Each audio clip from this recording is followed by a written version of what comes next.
Well, hello, friends, and welcome back to the No More Perfect podcast. And this is our second episode on recovering from infidelity and broken trust. And for those of you that are joining us on YouTube, you might notice these two episodes I've had a blanket on me because I'm always snuggled in a blanket. She is. We live in 16, 17-year-old farmhouse. And in the winter months, it is chilly. And so I always have a blanket. I snuggle in a blanket at night when you and I are kind of winding down. So anyway. You kind of do that year round. I don't. I know, because I'm cold in the air conditioning. Yeah. Like you're like, oh, honey, it's so hot in here. And I'm over there with a blanket on going, are you kidding me? Right. Now I'm now past menopause. Right. Right. Because when I was in menopause, I was the one going, it is so hot in here. Right. But yeah. I mean, I'm in menopause. We were hanging when I was meat transitioning into there. Yeah, we were hanging meat from the curtain rods. It was quite amazing. Yeah, we're not there anymore. No. I'm past that. So I thought for starting this, so this is the second in a 4-episode series that we're doing on recovering from infidelity. And you and I have a blog post on our website that's called Confidential Communication to the Person Thinking About Leaving Their Marriage. And I printed it out because I thought, you know what, this is a good place to start, because in our last episode, we talked about the fact that you had a lot going on in your head. There were a lot of thoughts. You had this collision of thoughts, and your thoughts, you were constantly looking for confirmation of. So therefore, that confirmation bias is where we look for what we believe, right? And so you had that piece going on. And of course, I have my own thoughts going on as well. And they're not always accurate and right either. So, but let's talk about some of the thoughts that often happen, because they are, in the book of Ecclesiastes, it says there's nothing new under the sun. And every time you and I work with a couple, that is it's fairly consistent. Yeah. The circumstances are different. The some of the situation is different, but their thinking, their struggles, the things they're telling themselves, right? And we know that spiritual. When that much of this is spiritual warfare. And what I've learned is that the enemy is not creative. No. He just uses the same lies over and over again. And so anyway, so I'm going to read to you the lies that we have in this blog post and let you just share a few thoughts about them. So the first one is, change in my marriage isn't possible. Yep. I totally believe that. I thought that I had tried every way I could to change me. And so then I had this realization, I can't change me, so you must be the problem. So I'm going to change Jill. Yeah, and I felt that particularly the last 2 years. You were becoming more critical. You were more negative. Yeah. More. And yeah. And honestly, that had been my MO for earlier on in our marriage. Right. Right. So one of the things I often say is, I did not cause your affair. And I will say that to anyone listening, anyone watching. You did not cause your partner's infidelity. And if you're the one that was unfaithful, your partner is not the cause of your unfaithfulness. Okay, so let's get that straight and clear. But I didn't cause your affair, but I contributed to the dysfunction in our marriage. And I had to be willing to look at that. Right. And you had to be willing to look at what you contributed there as Yeah. well. And so early on in our marriage, I was the one that was more critical of you. I always wanted you to become more like me. Mm-hmm. And so, and that had worn on you to some Right. degree over those 28 years as well. Totally. Mhm. And honestly, it wasn't until after we were recovering from the affair and really working hard to create a new, Mhm. a 2.0 Mark and Jill, that we found different resources. And it's like we almost pushed aside the way we had always done it. And we just wanted something new. And I for sure didn't want to go back to the way things were. And I think you agreed. Yeah. So anyway, I wanted something new. Yeah. So the truth is, though, change in a marriage is possible. Yep. And it also makes me think that change in a marriage is possible, but also being direct is a part of that. No more complaining, no more hinting, no more hoping. Yeah. The conversation I wish you had had with me And me too. was, I am deeply unhappy in our marriage and I am thinking about leaving. Yeah. Like that, for me to know that you were that at that place Yep. would have been a little bit more helpful for me to have just been alerted to where you really were, and I wouldn't have been caught off guard. Right. Well, and I think it would have been helpful for me that I never really gave change a chance because I wasn't clear. And I wasn't clear for you. I wasn't clear for me. Oh man, I love what you just said there. I don't know that that's ever a phrase I've heard you say, and I think this could be like a battle cry for us in what we do. Give change a chance. Mm-hmm. Like that's beautiful. Yeah. That really is beautiful. And that is, if there's like a message of hope, I would say for those of you that are listening, is give change a chance. And when you begin to learn, and you know, this message, change in my marriage isn't possible, is a message that we've refuted Mm-hmm. because we are different. Right. And then we see it all the time. Like we like to say that our work as marriage coaches now, and we do that full time. That's all we do is coach couples, coach individuals, and host marriage intensives. That's our work. And we see it all the time that change in marriage is possible. Yeah. When you have two people who are willing to do the work, you can create a 2.0 marriage. Yeah. All right, here's the second one. I have a thought first.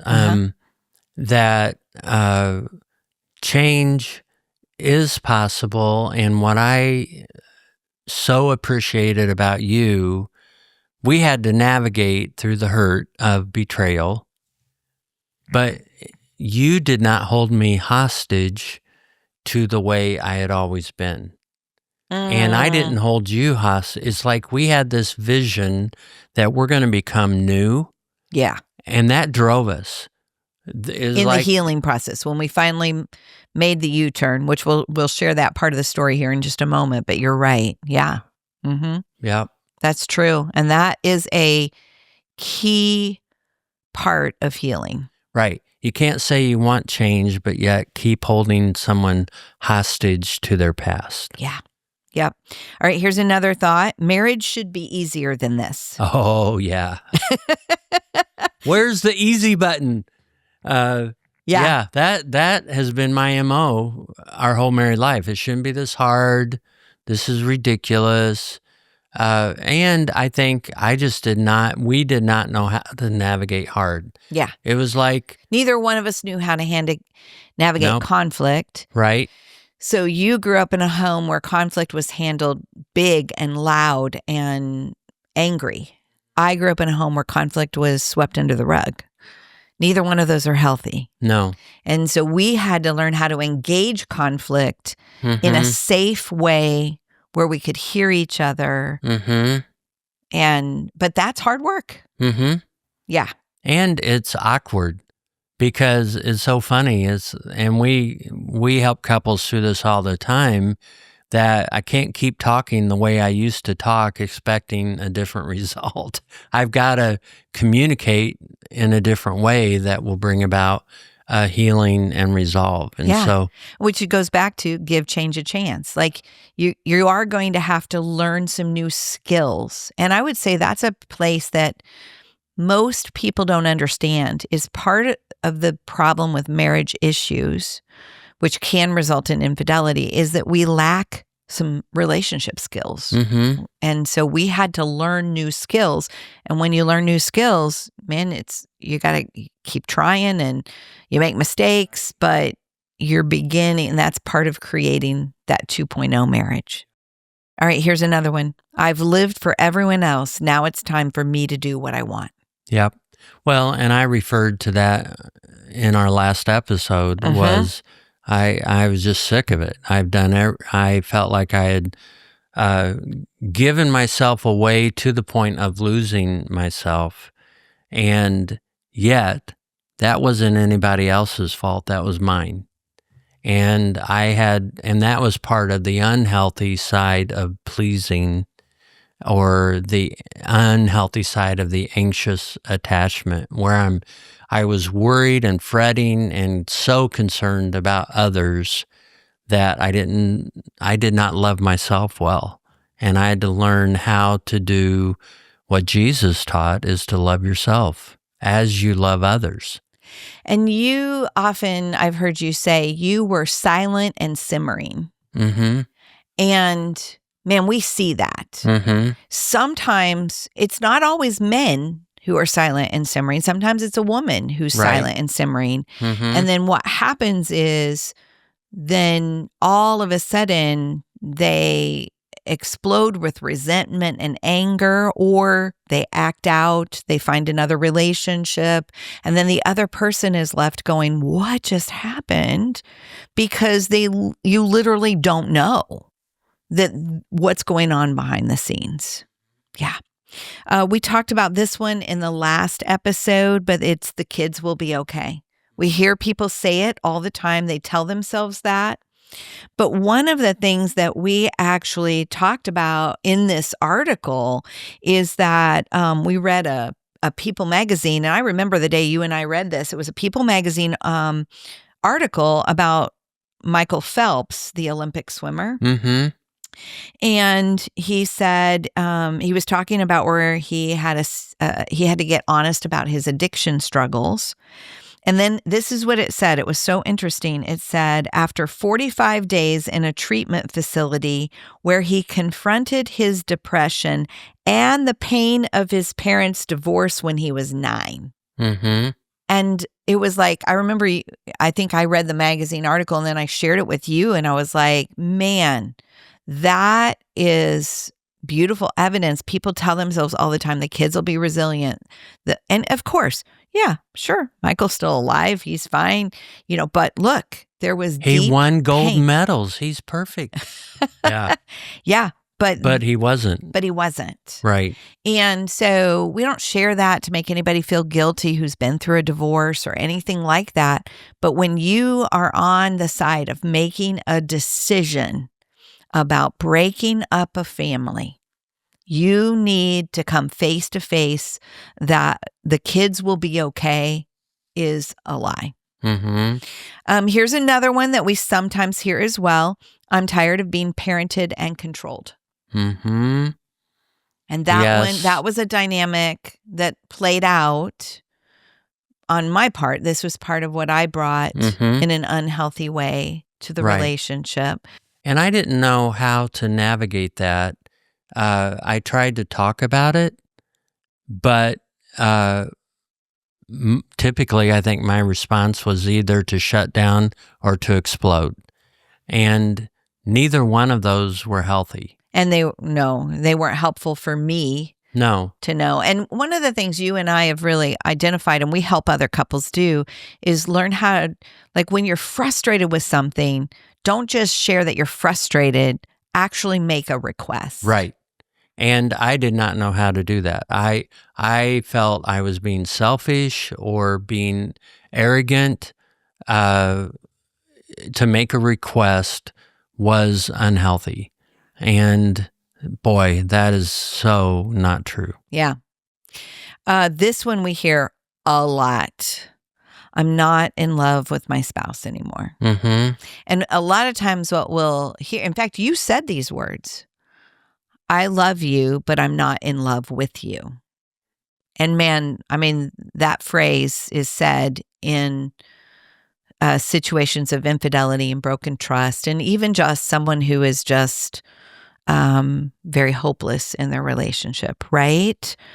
And so what I want people to know is this is a lie. You may not feel love. You may not be choosing love. Right. But it can be reignited. Yeah. And one of the aspects of my journey was learning how to love you differently, to love you well. My love was very selfish, very transactional. Uh-huh. And I didn't know how to love you just because I loved you. And I had to learn how to do that. Yeah. For both of us, our love had to grow up. Yeah. In the book of 1 Corinthians 13 in the Bible, it's the love chapter. Love is patient, love is kind. And then a little bit further down, it's 1 Corinthians 13:11. It says, when I was a child, I thought like a child, I reasoned like a child, but when I became a man, I gave up my childish ways. And in essence, it's really interesting to you and I that is in the love chapter. It's really like an indication that our love needs to grow up. And I would say when I look at Mark and Jill 1.0, we had immature love, and Mark and Jill 2.0 have mature love. Yeah. Yeah. All right, here's another one. My spouse doesn't hear me or care what I think. Now, this could be, there might be some elements here, like maybe they aren't hearing you. I wasn't hearing you. Right. You and I did not know how to hear each other. Our pattern was you would talk, I would be defensive. I would tell you either how you were wrong or what, these are same statements, or what I believe to be true. I wasn't listening. You'd then respond in the same way. And we'd bury each other under Well, we all listened to respond instead of listen to understand. Right. And so we listen differently now. That's a big thing that we work with couples to learn how to do as well. All right. Here's for particularly people that are in in an affair relationship, and they will say, the new relationship, this is where I feel real connection. And so this one is what really speaks to infatuation. But you don't feel like it's infatuation. You feel like it's love. Dr. Gary Chapman talks about this as the tingles. He says, anytime that you have a new relationship, you're going to experience the tingles. And the tingles go away after anywhere from, he says, 18 to 24 months. For you found the tingles went away at about 8 months. Yeah, I felt incredible connection until I didn't. And so it became a part of the perpetual pattern of I was wanted, I was craved, I was needed until I wasn't doing what they wanted and at the pace they wanted, at whatever. And I was like, that became very discouraging. And that really was a part of what began to eat away at my resolve to keep walking in this direction. Yeah. And what I will say is we've been doing this work long enough that, there are times that we are a part of the battle and on the team of helping somebody to not make the biggest mistake of their life. Right. Right? Mm-hmm. Not blow their family up. And sometimes they still do. Yep. They don't believe you. Mm-hmm. They don't believe what we say. They don't believe what we share. And yet, we've had a fair amount who left the marriage, married the affair partner, Mm-hmm. and came back to us 2 to 3 years later Yep. saying, I wish I'd listened. Yeah. I am in the same place. It's slightly different. It has some different dynamics, but I'm in the same place in the new relationship as I was in my marriage.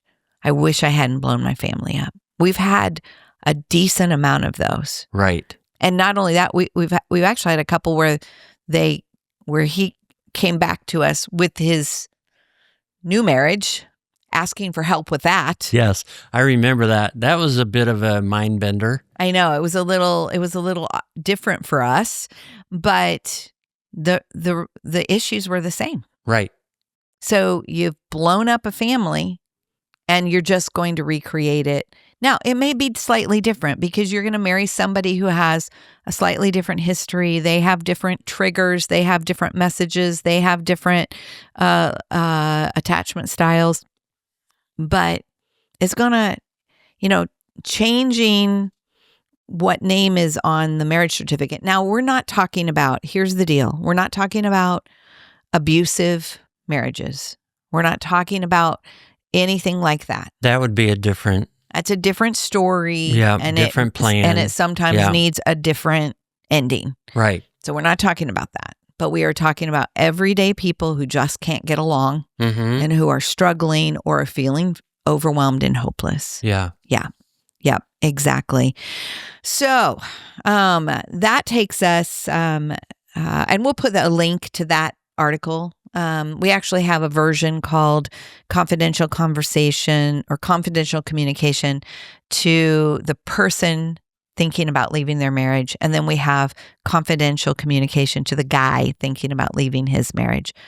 They're virtually the same thing. We just made 2 different versions so that if it was being shared with a woman, she would, we could utilize the one that said person. And so we'll put a link to that in the show notes. But in our last episode, we ended up at a place where we said, we talked through what had happened, the rupture and the trauma, and we've identified 4 steps of healing from infidelity and broken trust. There's the rupture and the trauma, there's the repentance, there's the reconciliation, and the rebuilding trust. So we're going to talk today about the repentance. So in your case, now sometimes you were becoming discouraged in the other relationship. Right. Not everybody does. Mm-mm. Because they're still in the tingles. Right. But they may experience conviction that they need to make a U-turn. Mm-hmm. In your case, you were just in a hopeless place. Mm-hmm. And so we'll pick up our story here. We had a brand new grandbaby. Mm-hmm. And this was our second grandbaby. And this was the week before Easter. And we live 2 hours south of Chicago. So I had taken the train up because I was to be there for the birth. She wanted me to be in the room and to help be a birth coach to her. And so I took the train up. You stayed. We were separated. Mm-hmm. But you came to the house and stayed with our 2 teenagers. Yeah. And so then baby's born. You bring the 2 teenagers up. We travel back together. Mm-hmm. And we get back at like 2:00 in the morning. Right. Super late. And I suggest to you, because you still had another 20-minute drive home and you were exhausted. And I said, why don't you just sleep on the couch and then you can go back to your apartment. And so this was Easter morning. So Easter morning, I get up, you get up, boys get up ahead of us actually, and they get themselves out the door because they're serving at church. One of them is on worship team, one of them's running sound. And so you and I are left in the house alone.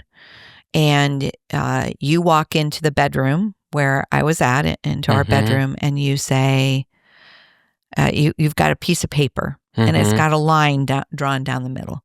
Yep. So I came into the bedroom to, first of all, before I came into the bedroom, I also was clueless as to what day it was. I mean, You didn't know it was Easter. No. I really... I mean, you were lost. I was just... You were disoriented. I was. Yeah. A fog. It had been incredibly hard being up in Chicago with our daughter, her husband, and granddaughter, and then the new baby. Yep. And I thought it was incredibly awkward, and I was disoriented by that. I was disoriented by conversations I had had with the boys driving up, lots of questions about, am I still seeing the other woman, that kind of thing. And you were at that point. I was. Yeah. You were feeling the frustration in that relationship, but I was. It was still happening. And I'm just seeing,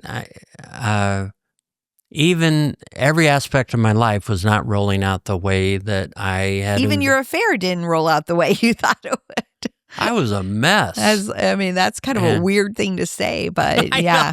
It was true. And so anyway, I had determined from that weekend that I was going to file for divorce. And so I walked into the bedroom, and I did. I had a line drawn on this piece of paper. It was two-sided. On this one side, I had a line drawn, and I said, Jill, I just want you to know that this week I'm going to file for divorce. And then I showed you the paper, and I said, this line down the middle is the fence. Up until now, we've been meeting at the fence, and I no longer want to meet you at the fence. I don't want to come into your yard, and I don't want you in my yard, but more importantly, I don't want to meet you at the fence. And so I'm going to file for divorce. And man, that was like, in that moment, my heart just dropped. Like, I've been standing for our marriage since October. This is first weekend in April. And I'm just sick. And yet, part of what I had really worked hard on during my wait, and part of the reason my wait wasn't wasted, was that I was thinking, and I was trying to stay steady in my soul. I had heard Jennifer Rothschild speak, and she was speaking about her blindness, but she said, it's not well with my circumstances, but it's well with my soul. Mm-hmm. And when I had heard that, I liked how it sounded, but I tucked it away because it was good with my circumstances when I heard that. It was several years earlier, but that became my prayer. Lord, it's not well with my circumstances, but it's well with my soul. So in that moment, when you showed me that paper, on one hand, my heart dropped. But on the other hand, I had this, what the Bible talks about as a peace that passes understanding. Mm-hmm. Because my relationship with God had strengthened over those 9 months. I also, one thing additionally I want to say is that on the other side of the paper, I actually carried a written list of all the things that were wrong with you and me. But they were really about you. And another statement I made to you was, after I said I'm going to file for divorce, that I just do not have it in me to fix all the stuff that's broken, so the list. And I didn't believe it was possible because we have been in and out of counseling our whole married life, and I didn't want to try anymore. Right. I don't want to do it. Yeah. Yeah. And So so, all of that was happening there. yep, But I immediately just prayed a silent prayer. Lord, I don't even know how to respond, because that was another thing that was changing. I was using my words less with you. right. It Which was odd. was very different because I felt like I was learning about the weight of my words. I was being careful with my words, and it was a conviction. It wasn't like you saw the changes that was happening in me and you thought I was trying to manipulate you. I did. But you did say over time you realized, I think these are real. Right. I didn't believe them at first. I did. I thought, oh, you're just trying to suck me back in. Right. But But truly, I was experiencing conviction and growth. mhm. And whether our marriage would have made it or not, I would have continued with those things. And so that was a place where I was like, I don't have any words for this. And if God doesn't give me the words, then I won't say anything. Like that's where I was operating. And so then I prayed. God, I don't even know how to answer him. And it was quiet for just a few moments. And then the only thing that came to my mind was this. I said, Mark, Jesus didn't want to go to the cross. Mhm. And he asked God for another plan. Mhm. But then he surrendered and said, not my will, but yours be done. Yeah. And it was just real quiet. Like that was literally like, it was almost like God gave me those words. I said those words. I don't feel like they were mine. I felt they were his. And then it was just quiet. Yep. And when you said that, it was bizarre because I heard in my mind, I felt like the Lord said to me, Mark, well, I was so overwhelmed with the mess that I had made, and I just had no understanding of how to clean it up. And I did. I was convinced that divorce would free you and the family to move on, and I would just get lost. And but in that moment, I heard the Lord say to me, Mark, if you'll trust me with a list, because that list controlled me. Was on the back of that paper. Yeah. Right. Of which I didn't even know there was a back to the paper. Like Right. I didn't know that, but yes. But if you'll trust me with the list, I'll take care of the rest. And I mean, I was a desperate man. I saw no way out. I saw no hope, no resolve. In fact, hope wasn't even a word in my thinking. And it was in that moment that I just made a silent statement to myself that I will trust you with the list, and please, Lord, help me with the rest. And but I looked at you and I said, is today Easter? Yeah, you did. I mean, you had not a clue. And I was like, yeah. Mm-hmm. Yeah. And you said, I'm actually going to pray that prayer. Yep. And so I prayed, not that, because Jesus said, Lord, if you could take this cup from me, but not your will, but not my will, but yours be done. And so I didn't say, Lord, take this marriage from me. I said, Lord, I'm surrendering all this to you, not my will, but yours be done. And then I looked at you and I was like, hey, can I go to church with you?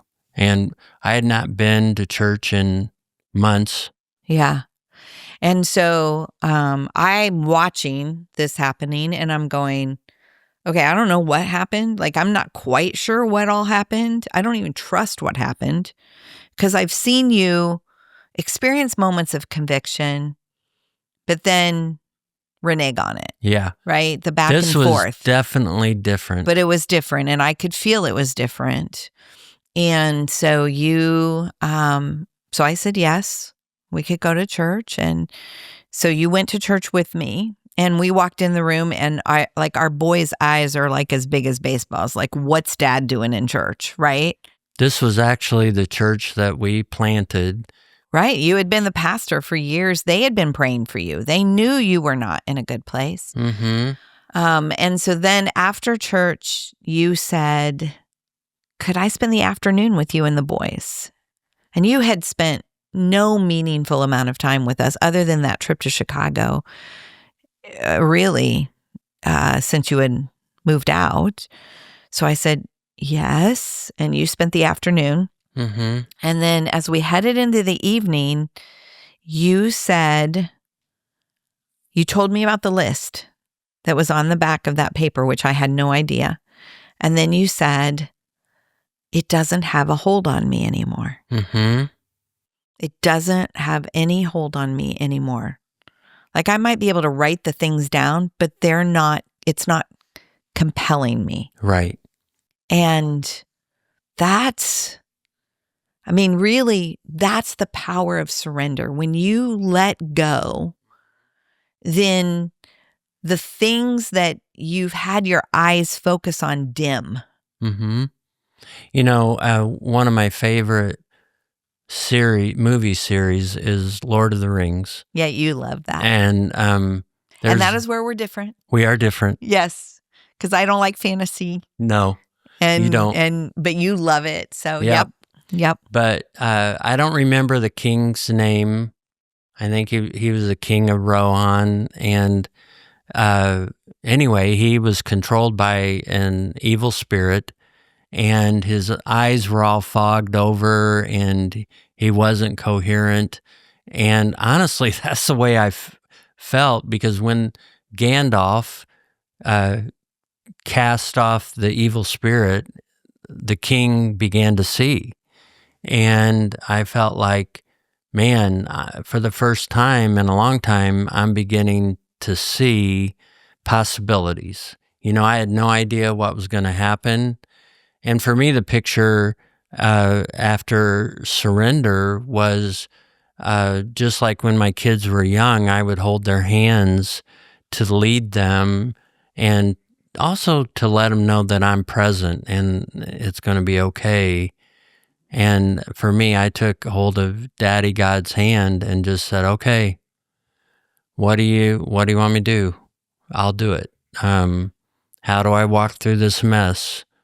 I'll do whatever you lead me to do. And so that was really the posture of my heart. Yeah. And honestly, so the word repentance actually means a U-turn. It means a U-turn. I'm headed in one direction. I need to head in another direction. I need to make a U-turn and head in another direction. And we actually have a course called the Rebuilding Trust course. And in it, we have our Rebuilding Trust map. And so we identified, like, what does the Rebuilding Trust journey look like? And the very first step of the Rebuilding Trust journey is make a U-turn and recommit. Right? Right. And so on Easter Sunday, you made your final and full U-turn. I would say that the 7 previous times I had turned around and voiced a commitment, but I hadn't surrendered Your heart. My heart, myself, my plans, the mess. I hadn't surrendered anything up because I kept trying to control it. And that wasn't working. Yeah. Yeah. So that takes us to now, where every affair has to have a moment like this. And that is the moment where you have to break off the affair. Right? And what was interesting is we didn't really have any helps with that. Not really. We had a good counselor who helped us figure out what was going on inside of us and between us, but nobody to just guide us through this journey. Right? Which has really been our motivation. That's why we're doing this, to get in the trenches, to tell the story. To give people the resources they need to be able to walk through it. But let's talk for just a few moments about breaking off an affair. And then that's where we'll end this episode. And then we'll turn a corner as to what it looks like to rebuild. So when you break off an affair, there are some ground rules that are extremely important. And the first one is you do not do it in person. No, because you're weak, and it's just relationally dangerous. It is not healthy in any way, and yet your heart, my heart, was to take care of the person. I just felt like I had carnage all around me. I didn't want to add this person's carnage to my list, but it is not my responsibility to help heal that person. Right, because they also made a choice too. And so you don't do it in person, and you don't do it over the phone. No. You do it in writing, Mm-hmm. and it is best to be done in writing with your spouse. And the reason for that is it puts you, the husband and wife, so it puts you together, and it puts you working together, and then everybody knows what was said. And so there's not any continued broken trust over the wife or the husband who was betrayed thinking, well, what'd you say? How do I know that's what you said? And so you want to do it together. You want to word it together. You want to communicate that my partner and I are writing this email or this letter together, and I'm severing this relationship. And then you block. Right. You block every every possibility. Yep. You block phone, you block email, you you get rid of apps. In your case, you had a burner phone. In fact, I remember you and I ran over the burner phone with the car. Right. Outside of your apartment. I remember that. We laid it on the ground and we literally ran over it. Yep. And that was the start of healing, really. Like doing that together was the start of rebuilding trust and the start of our healing journey. We actually have a blog post about how to break off with an affair partner. We will put that in the show notes as well. And it has a sample letter so that you can take that as just a kind of a format, and then you can obviously personalize it. But there's some real specific things not to do in the letter. We put that in the blog post as well, and then some specific things to do. And we explain why those are important. Yeah. So you're listening, you're watching. We want you to know there's hope. Yeah. You know what? Infidelity does not have to end a marriage. Right. With two willing partners, it can begin a 2.0 marriage. And that's our prayer for you. Yeah. Let's pray. Father, I pray gratefulness for the individuals, for the couples watching and listening. And Lord, I pray that this is help and hope. In Jesus' name, amen. Amen.